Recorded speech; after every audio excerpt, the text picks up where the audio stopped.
नमस्कार दोस्तों, कैसे हैं आप सब। उम्मीद करता हूँ बहुत अच्छे होंगे। जैसा कि आपको पता ही है कि हमने भारतीय अर्थव्यवस्था शुरू किया था और यूपीएससी और पीसीएस के एग्ज़ाम के पॉइंट ऑफ व्यू से। और यह हमारा दूसरा चैप्टर है जिसका नाम है मुद्रा एवं बैंकिंग। मुद्रा एवं बैंकिंग का फर्स्ट पार्ट हम ख़त्म कर चुके हैं, जिसमें हमने समझा था कि मुद्रा क्या होती है, मुद्रा की शुरुआत कैसे हुई, उसका महत्व क्या है, प्रकार क्या है।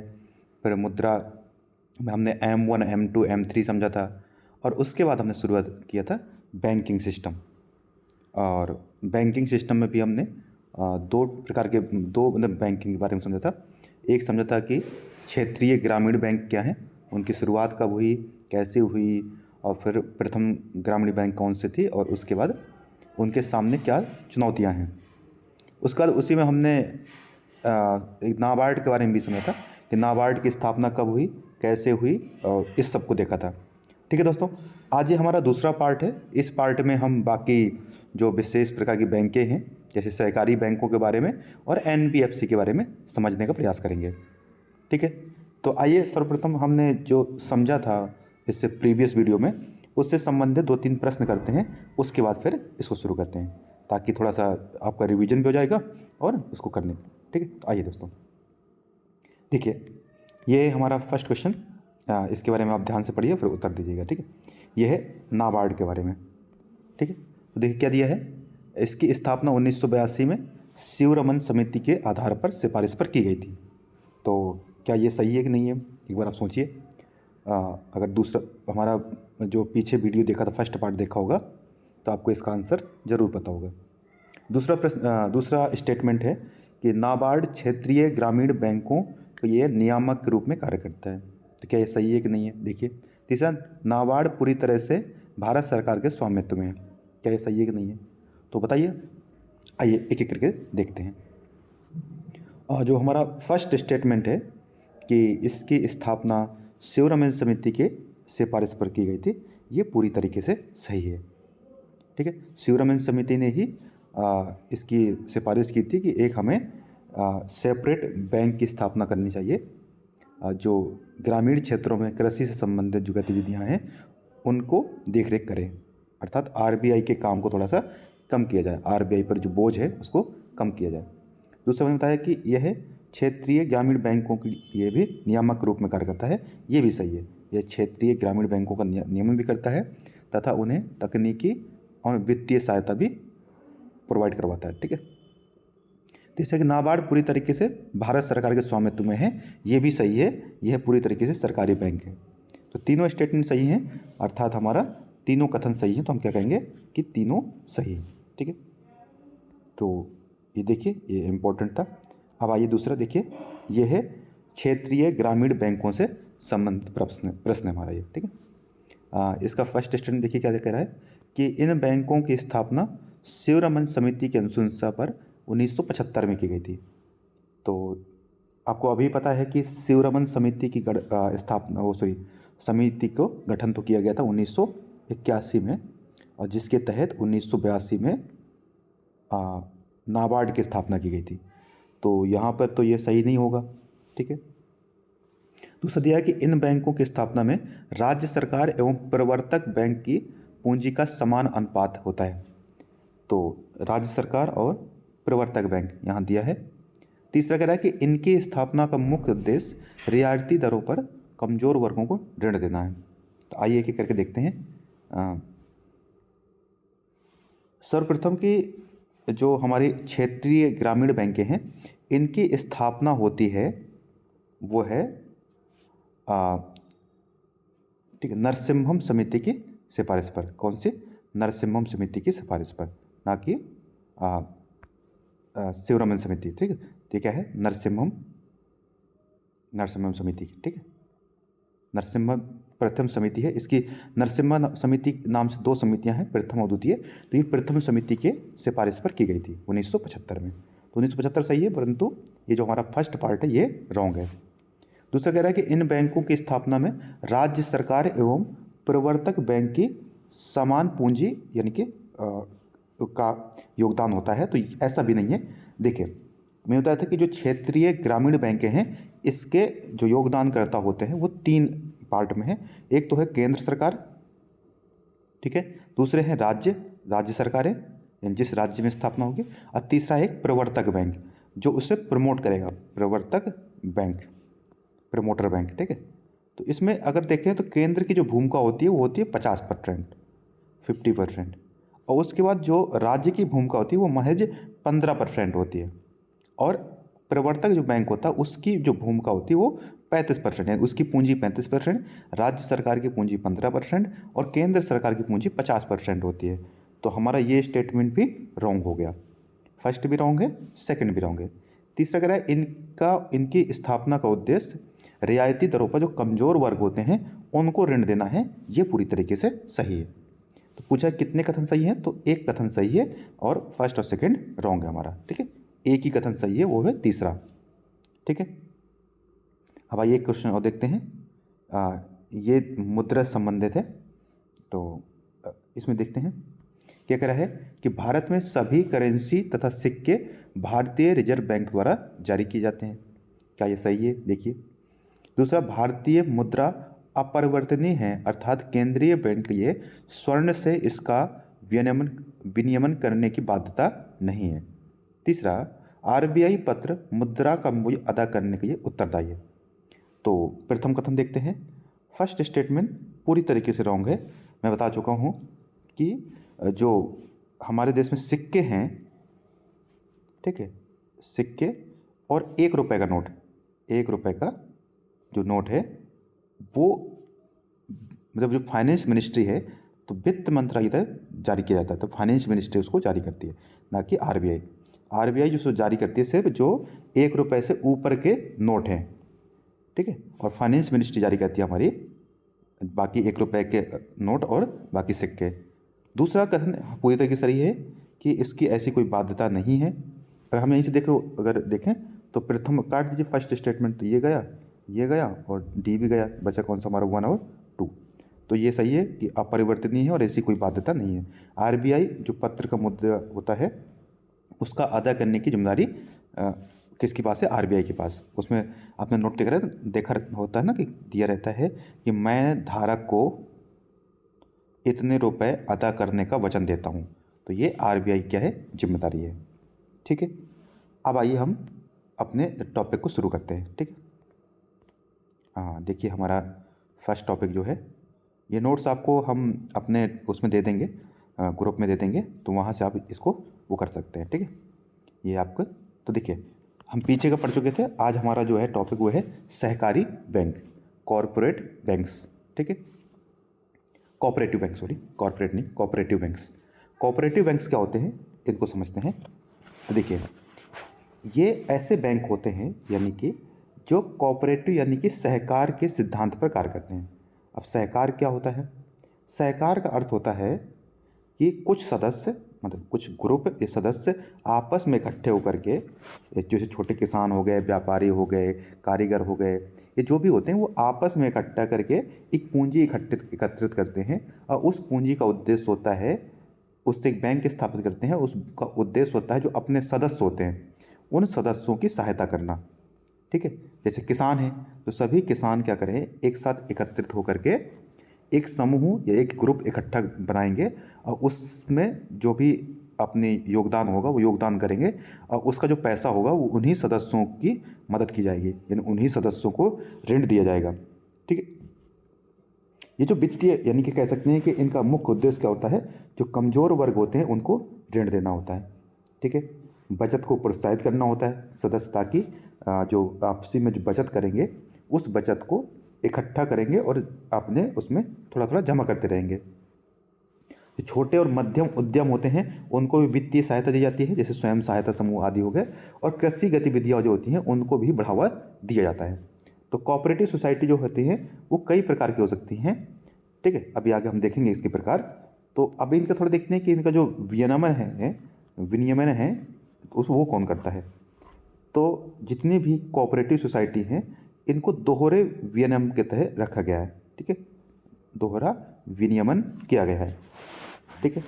एक तो है जो केंद्रीय बैंक यानी आरबीआई एक्ट 1934 के तहत इनको रखा गया है। ठीक है, तो आरबीआई कई दिशा निर्देश देता रहता है और इनकी देखरेख करता है, तो आरबीआई।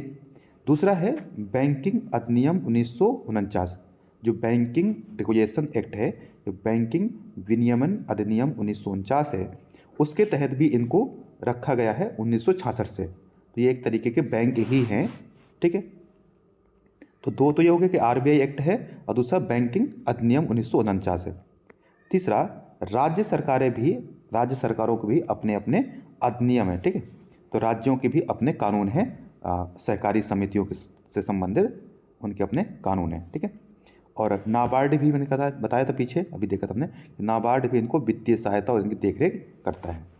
ठीक है, तो जो आरबीआई है, आरबीआई इसमें क्या करता है, इसको देखरेख करता है और इनको दिशा निर्देश देता है, जैसे क्या क्या कि इनको जो बैंकिंग लाइसेंस जारी करना, ये भी बैंकिंग अधिनियम 1949 के तहत इनको किया जाता है। ठीक, इनको सीआरआर जैसे कि बाकी बैंकों को रखना होता है, सीआरआर और एसआईआर इनको मेंटेन करना होता है। ठीक है, ये एक इम्पोर्टेंट पॉइंट है, याद रखिएगा कि जो सहकारी बैंक हैं इनको सीआरआर और एसआईआर भी मेंटेन करना होता है।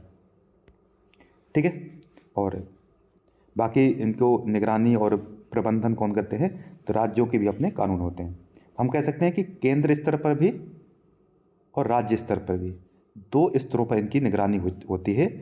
तो इसे कहते हैं इनका प्रबंधन दोहरे प्रबंधन के तहत ही आते हैं। ठीक है, इनके ऊपर दोहरा विनियमन है और यही इनकी कभी कभी इनके सामने एक समस्या भी है। ठीक है, क्योंकि दोहरे विनियमन से क्या होता है कि कई बार एक दूसरे के कानून, एक दूसरे मतलब जो राज्य सरकार के कानून और केंद्र के कानून ऊपर एक दूसरे के ऊपर क्या करते हैं, ओवरलैप कर जाते हैं। इस वजह से इनका विनियमन सही से नहीं हो पाता है। ठीक है, अब आइए हम देखते हैं आगे। तो कुछ सुधार भी किए गए हैं इनके अंदर, वो देखेंगे बाद में कि क्या क्या सुधार किए गए 2020 में। ठीक है, परंतु आइए थोड़ा सा ये सुधार बाद में देखते हैं। अब हम थोड़ा सा इनको विभाजित करते हैं। जो सहकारी समितियां हैं इनको दो भागों में बांट सकते हैं। एक हैं शहरी सहकारी समितियां, ये हमने आरबीआई की वेबसाइट से उठाया है, जिसको 2021-22 के तहत बताया गया है, डाटा दिया गया है कि इतनी सहकारी समितियां हैं, उनमें से शहरों में और ग्रामीण क्षेत्रों में। शहरी क्षेत्रों में दो प्रकार की सहकारी समितियां हैं, इनको हम कहते हैं अनुसूचित सहकारी समितियां और गैर अनुसूचित सहकारी समितियां। जो अनुसूचित हैं वो 52 हैं और जो गैर अनुसूचित है वो 1462 हैं। अगर वहीं अगर गांव स्तर पर देखें, ग्रामीण क्षेत्र पे, तो दो टाइप के हैं, एक शॉर्ट टर्म और है यानी कि और एक है दीर्घावधि यानी कि लॉन्ग टर्म। शॉर्ट टर्म की बात करते हैं तो ये होती है जिसको हम कहते हैं नीचे से कहते हैं पैक्स, पीएससीज कहते हैं इनको।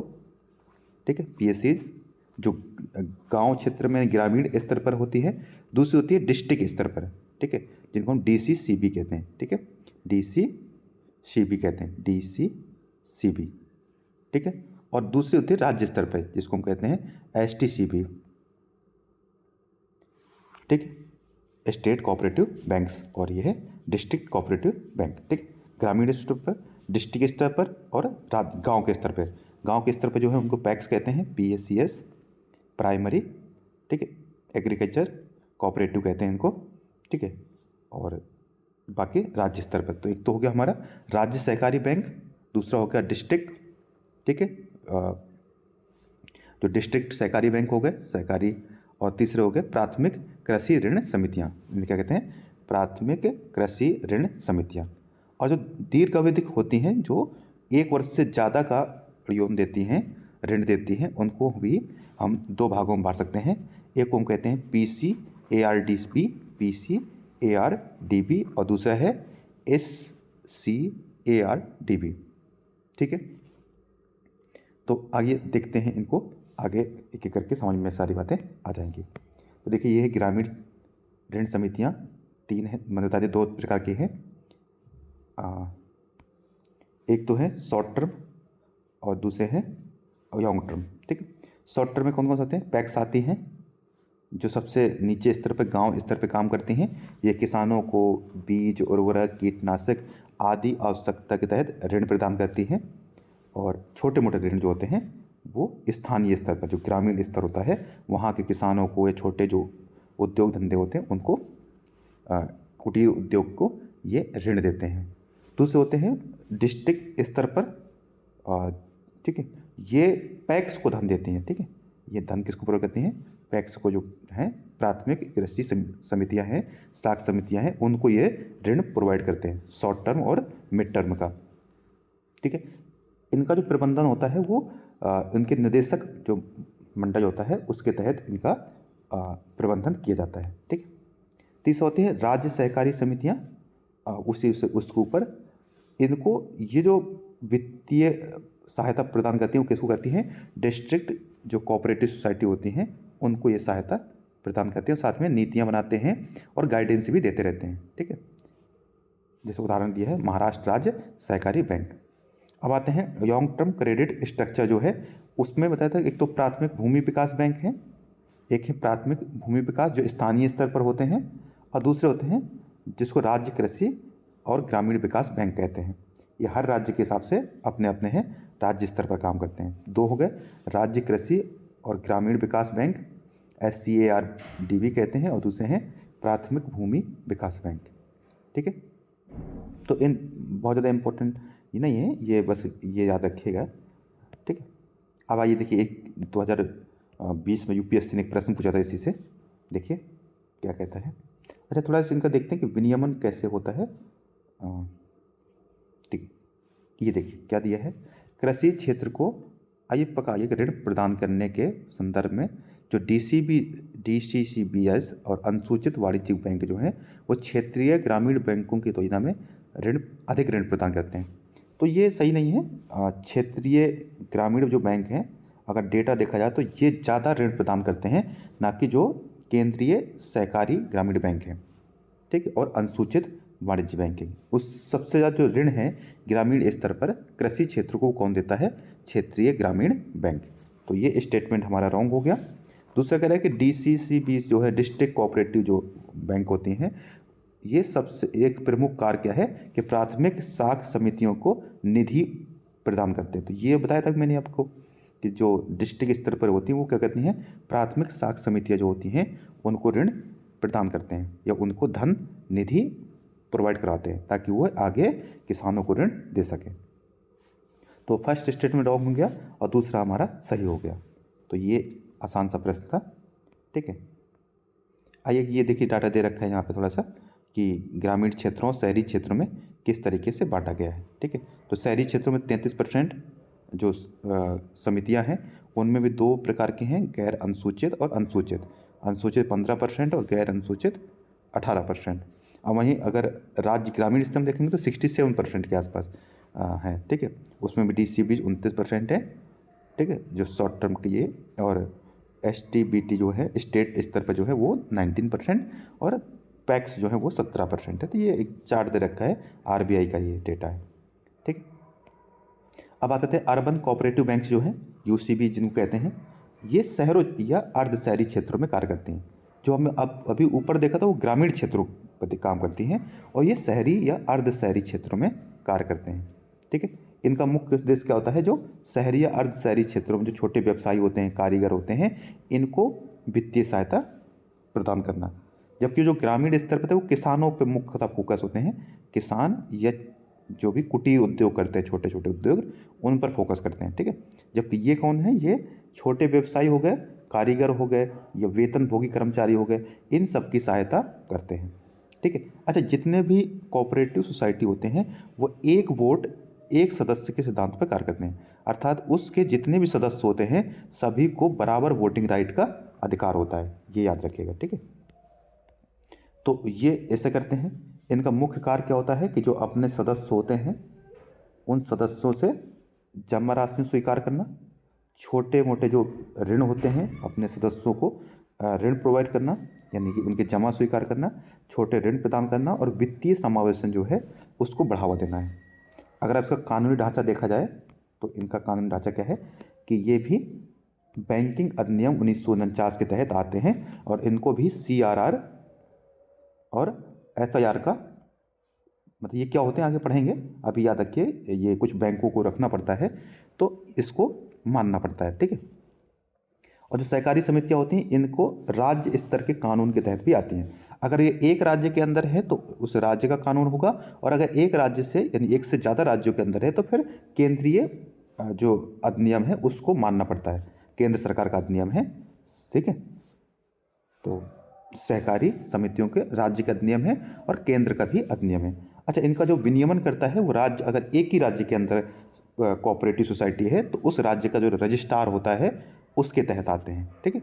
उसका विनियमन करता है राज्य का रजिस्ट्रार जो होता है, और अगर केंद्र के स्तर पर तो फिर केंद्रीय रजिस्ट्रार इसको विनियमित करता है, ठीक है। ये याद रखिएगा कि राज्य का रजिस्ट्रार जो होता है वो, या फिर केंद्र स्तर पर यानी बहुराज्य है तो फिर केंद्रीय रजिस्ट्रार उसको विनियमित करते हैं, अगर एक से ज़्यादा राज्यों पर विस्तृत हो तो, ठीक है। तो ये हो गया इसके बारे में। अच्छा, एक प्रश्न देखिए यूपीएससी ने इसको भी पूछा था, क्या दिया जाता है कि भारत में सहकारी समिति बैंकों के संदर्भ में निम्न कथनों पर विचार कीजिए। ये 2021 में पूछा गया था। क्या पूछा है इसमें, राज्य सरकारों द्वारा स्थापित स्थानीय मंडलियों द्वारा इनका पर्यवेक्षण व विनियमन किया जाता है। अभी बताया मैंने कि ये राज्य के द्वारा रजिस्ट्रार जो होते हैं राज्य के, उनके द्वारा विनियमन किया जाता है, ठीक है। तो ये स्टेटमेंट रॉन्ग हो गया। नेक्स्ट दिया है कि ये इक्विटी शेयर और अधिमान शेयर जारी कर सकते हैं। हाँ, ये पूरी तरीके से सही है कि ये इक्विटी शेयर भी जारी कर सकते हैं और अधिमान शेयर भी जारी कर सकते हैं। ये क्या होते हैं दोनों शेयर, ये हम जब शेयर मार्केट पढ़ेंगे तब इसको समझेंगे। तीसरा दिया है कि उन्हें 1966 में एक संशोधन के द्वारा बैंकिंग विनियमन अधिनियम 1949 के तहत इनको स्थापित वो किया गया था, मतलब अंडर में वो किया गया था। तो ये भी बताया था मैंने पीछे कि 1966 में ऐसा किया गया था। तो दूसरा और तीसरा कथन सही है, प्रथम कथन रॉन्ग है। और वैसे भी अगर हम देखते हैं फर्स्ट रॉन्ग था तो इसको हटाते, इसको हटाते और इसको हटाते तो ये हमारा आंसर बी आ जाता, बी सही है पूरी तरीके से, ठीक है। देखिए ये कुछ डेटा दे रखा है कि अभी किस राज्य में कितनी समितियां हैं, ये सब दे रखा है। ये इतना इंपॉर्टेंट नहीं है, आप वैसे चाहें तो स्टेट पीसीएस के हिसाब से याद करना चाहे तो कर सकते हैं, अदरवाइज छोड़ दीजिए इसको, ठीक है।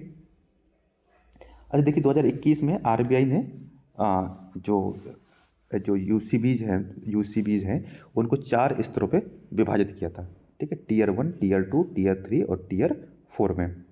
टीयर 3 वो हैं, ठीक है, सभी यूनिट यूसीबी जो हैं और वेतन पाने वाली यूसीबी, ठीक है, जिनको कोई भी राशि निर्धारित नहीं की है या कह सकते हैं, तथा अन्य सभी जिनके पास 100 करोड़ की संपत्ति है वो टीयर 1 में आएंगे। यानी ऐसी सभी यूसीबीज जो सबसे नीचे स्तर पर हैं जिनके पास 100 करोड़ तक की संपत्ति है वो किस में आएंगे, टीयर 1 में। 100 करोड़ से 1000 करोड़ की जो जिनके बीच राशि होगी वो टीयर 2 में आएंगी, सॉरी हाँ 100 करोड़ से 1000 करोड़, और 1000 करोड़ से 10,000 करोड़ जो होंगे वो टीयर 3 में आएंगे, और 10,000 से जो ऊपर के होंगे उनको टीयर 4 में रखा जाएगा, और इनके ऊपर विनियमन भी उसी हिसाब से किया जाएगा। इसको हम आगे करंट अफेयर में भी कवर करेंगे, तो अभी इतना जान रखिए। अगर हम बात करें कि इनके सामने चुनौतियाँ क्या हैं, जो हमारी सहकारी समितियाँ हैं इनके सामने कुछ चुनौतियाँ भी हैं, ठीक है। एक तो वही पता है हमें कि जो दोहरे नियंत्रण की वजह से इनके ऊपर एक राज्य का नियंत्रण है और केंद्र का नियंत्रण है, तो इस वजह से समन्वय नहीं हो पाता है और समन्वय की कमी रहती है। दूसरा, इनके पास एनपीए की बहुत ज़्यादा दिक्कत है, ठीक है। इनके पास ऋण की जो एनपीए हो जाना, अर्थात जो व्यक्ति को ऋण देते हैं वो समय पर चुका नहीं पाते हैं, उसकी बड़ी समस्या है। कभी कभी इनका जो निदेशक मंडल होता है उस पर राजनीतिक प्रभाव बहुत ज़्यादा बढ़ जाता है, ग्रामीण स्तर पर या डिस्ट्रिक्ट स्तर पर, तो इस वजह से भी इसकी एक समस्या है, ठीक है। अभी भी इसमें साइबर सुरक्षा जैसी चिंताएं हैं और कुप्रबंधन भी इसमें बहुत बड़े पैमाने पर देखा गया है। तो ये इसके समस्याएं हैं जो मेंस में काम आ सकती हैं। तो क्या कर सकते हैं, सुझाव क्या है, अगर आप जानते हैं यूपीएससी में ऐसा प्रश्न आता ही है कि आप किस क्या सुझाव हैं, तो कुछ सुझाव देखते हैं। जैसे कि इसका जो विनियमन, दोहरा विनियमन है उसको ध्यान में रख करके कुछ ऐसा किया जाए ताकि इसका दोहरा विनियमन समाप्त किया जा सके और सभी कार्य आरबीआई ही देखे, ऐसा कर सकते हैं। दूसरा है कि इसमें जो प्रौद्योगिकी उन्नयन है, जैसे कोर बैंकिंग सॉल्यूशन है सीबीएस, उसको अपनाना चाहिए, क्या होता है आगे समझेंगे। और डिजिटल बैंकिंग, साइबर सुरक्षा से भी ध्यान देना चाहिए। पारदर्शिता और जवाबदेही को बढ़ाना चाहिए, इसके आंतरिक और बाहरी ऑडिट करवाना चाहिए, ठीक है। और जो इसका एनपीए है उसको कम करने का प्रयास करना चाहिए, ठीक है। तो एनपीए पर प्रबंधन योजनाएं पर सरकार को ध्यान देना चाहिए, ठीक है। तो ये हो गया हमारा इसके बारे में। अब देखते हैं जो हमारा नेक्स्ट है वो है एनबीएफसी, गैर बैंकिंग वित्तीय कंपनियां। अब ये क्या होती हैं गैर बैंकिंग वित्तीय कंपनियां? जैसे नाम से ही जाहिर है कि गैर बैंकिंग, यानी ये बैंकिंग नहीं है, यानी बैंक जैसे नहीं है, परंतु ये भी वित्तीय कार्य करते हैं। अर्थात ये बैंक नहीं है, परंतु ये है अब दूसरों को उधार देते हैं। बैंक में क्या होता है, अब देखो अगर हम इसकी परिभाषा पर जाएँ तो इसकी परिभाषा है आरबीआई अधिनियम के तहत क्या कहा गया है, आरबीआई अधिनियम 1934 की धारा 45 IA में दिया गया है इसकी परिभाषा कि हम किसको एनबीएफसी मानेंगे।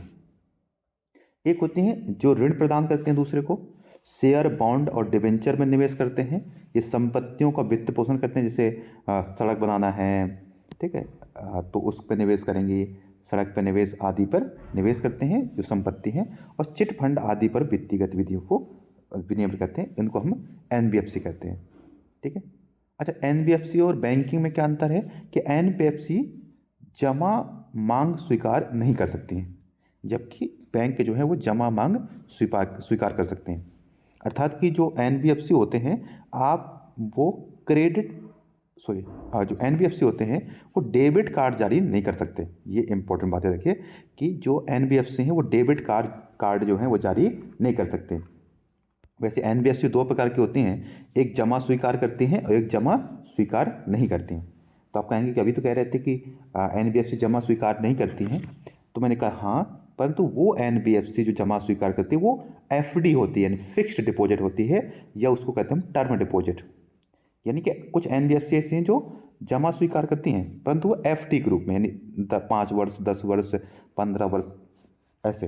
ये नहीं कि आपने आज जमा किया और कल आपका मन किया कि मुझे पैसे ये तो वो दे देंगे, तो यानी कि ये डिमांड डिपॉजिट स्वीकार नहीं कर सकते हैं, अर्थात ये डेबिट कार्ड जारी नहीं कर सकते हैं, जिसको हम आप एटीएम कहते हैं। तो ये डेबिट कार्ड जारी नहीं कर सकते हैं, क्योंकि डेबिट कार्ड का अर्थ होता है कि जब आपका मन किया आप बैंक पे गए, एटीएम पर दसाया और अपने पैसे बाहर, ऐसा नहीं कर सकते।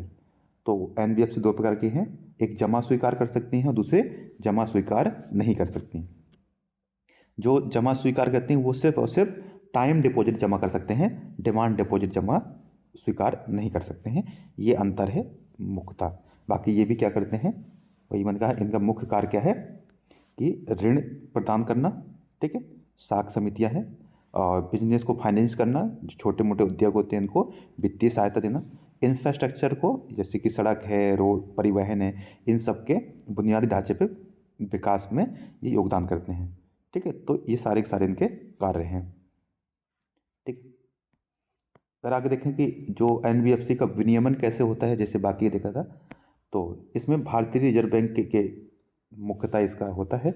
एनबीएफसी के बैंकिंग कार्यों का विनियमन करता है आरबीआई करता है। आरबीआई इसका क्या करता है, विनियमन करता है मुख्यतः तो ये।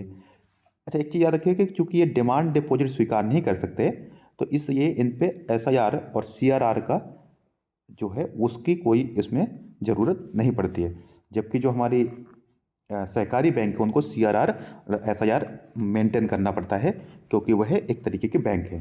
परंतु एनबीएफसी बैंक नहीं है, इस वजह से इनको ये नहीं करना पड़ता, परंतु इनको एक रेशियो मेंटेन करना पड़ता है, जिसको हम कहते हैं सीएआर। ठीक है, सीएआर क्या होता है, कैपिटल एडेक्वेसी रेशियो, अर्थात इतना पैसा तो कम से कम इनको अपने पास रखना ही पड़ेगा। तो वो है 15%, जितना ऋण देंगे उसका 15% इनके पास कम से कम होना चाहिए। ठीक है, बाकी कुछ इनके ऊपर और भी मतलब विनियमन है। ठीक है, कई सारे पार्ट में बांटा गया है। अच्छा, कुछ अदर एनबीएफसी हैं जिनको दूसरी संस्थाएं विनियमित करती हैं, जैसे जो म्यूचुअल फंड से संबंधित या निवेश सेवाओं से संबंधित कोई भी एनबीएफसी होगी जो म्यूचुअल फंड पर निवेश करती होगी, उसको सेबी विनियमित करती है। उसी प्रकार के नेशनल हाउसिंग बैंक है, ठीक है, जो हाउसिंग को फाइनेंस करती हैं, उनको राष्ट्रीय आवास बैंक वो करते हैं। ठीक है। अच्छा, एक जो बैंकिंग से संबंधित, जो इंश्योरेंस से संबंधित है, जितनी भी जो इंश्योरेंस संबंधित जितनी भी एनबीएफसी हैं, उनको इरडा जो है उनको विनियमित करता है। तो ये याद रखिए, इरडा एक संस्था है जिस प्रकार से सेबी है और एनबीएफसी, वो आगे समझेंगे हम क्या होते हैं। तो आप अभी इतना ध्यान रखिएगा। ठीक है। तो ये हो गया हमारा कि कैसे विनियमन होता है।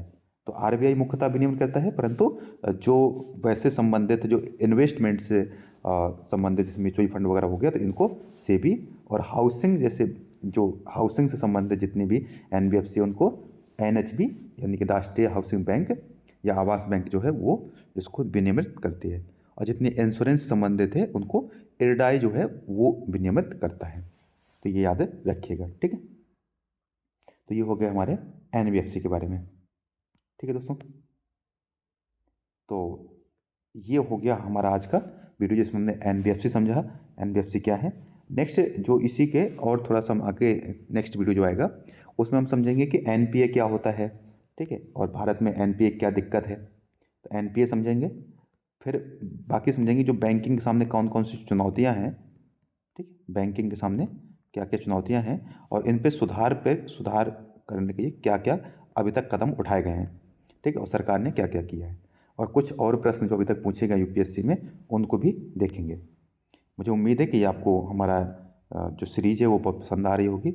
आपके यदि कोई सुझाव है तो आप कमेंट में अवश्य बताएं, मैं उस पर मतलब प्रयास करूंगा कि आपके सभी प्रश्नों का उत्तर दिया जाए और जो भी सुझाव होंगे सुधार को हम वो सुधार भी करने का प्रयास करेंगे, ठीक है।